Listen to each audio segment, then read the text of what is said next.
Jim Banks, who was slated to be the GOP chair of the January 6th committee until earlier today. Congressman Banks, you actually held a call, I understand, with your Democrat counterpart last night, but tonight you're out. Now, that's right. What does this tell America about what this committee really is? Yeah, Laura, this tells us everything we already knew, that this was a political sham from the very beginning. I called the chairman yesterday and told him I looked forward to working with him. I had a few questions for him about what Republicans would be allowed to do if we could call our own witnesses, some tough questions for him. He hemmed and hawed, and now today I understand why. They never intended to work with us to begin with. This was a political sham from the beginning. They proved it today. They knew that Jim Jordan and I would ask the tough questions that they didn't want to answer about the systemic breakdown of security at the Capitol on January 6th, and ultimately who's responsible for that, the Speaker of the House. They don't want to go there. They knew we were going to ask the tough questions, and that's why they blocked us from the committee. Now, Leader McCarthy, on CNN, they had this big event tonight with Biden. But before that, your old pal Van Jones chimed in about your decision to pull out of this commission. Watch. Kevin McCarthy put Nancy Pelosi in an untenable position. This was a poison pill move.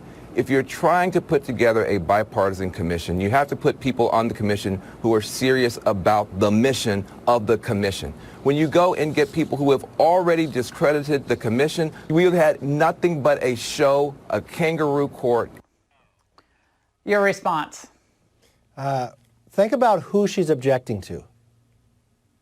Jim Banks, who is a naval officer who defended our nation in Afghanistan and is chair of the largest conference, our caucus inside our conference. Jim Jordan, who is the ranking Republican on judiciary that has the jurisdiction over this, who has been on select committees. She decides that they're not worthy.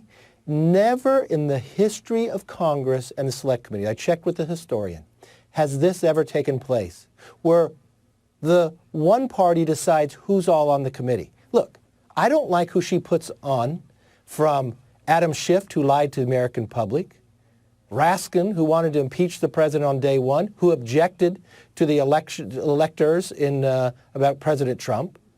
But I respect her ability to do that. Why is Nancy Pelosi so afraid of the truth coming out? We cannot afford to have a speaker like this. Well, as mentioned, Joe Biden, he was on CNN moments ago and was asked about the January 6th commission. Watch. I don't care if you think I'm Satan reincarnated. The fact is, you can't look at that television and say, nothing happened on the 6th. You can't listen to people who say this was a peaceful march. No, I'm serious. Think about it. Think of the things being said.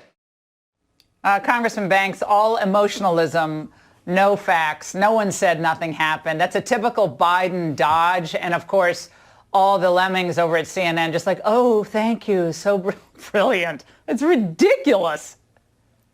It is ridiculous. And it's just as ridiculous as the fact that nobody has answered to this day. No Democrat has been willing to go where we wanted to go, which was to ask the questions about why on January 6th we were so ill-prepared for a tragic incident that happened at the Capitol when we knew 3 weeks prior to January 6th we had intelligence that told us something was going to happen that day. I met with the head of the Capitol Police Union today, Laura, and I talked to him about his views on January 6th. He said they were they weren't prepared for that day by their leadership. They weren't equipped and given the right equipment to take care of what would happen on that day. They weren't trained for what happened that day. I called on Benny Thompson, the chairman of this committee, to bring the head of the Capitol Police Union to the hearing next Tuesday and hear from him, someone who represents the rank and file Capitol Police officers. They don't want to go there because they know that if they go there and if we would have asked those tough questions, at the end of the day, Nancy Pelosi, the Speaker of the House, is responsible for that lack of leadership, the systemic breakdown of security at the Capitol. They don't want to talk about it. Congressman McCarthy, where do we go from here? Where does this go from here? I mean, this is all political. It's so obvious. This is all Republicans are terrorists, Democrats are patriots. That they want to roll this right into 2022. They know they're going to lose the House, but they're going to try to tag Republicans with this going forward. It's obvious. It's obvious. It's a sham.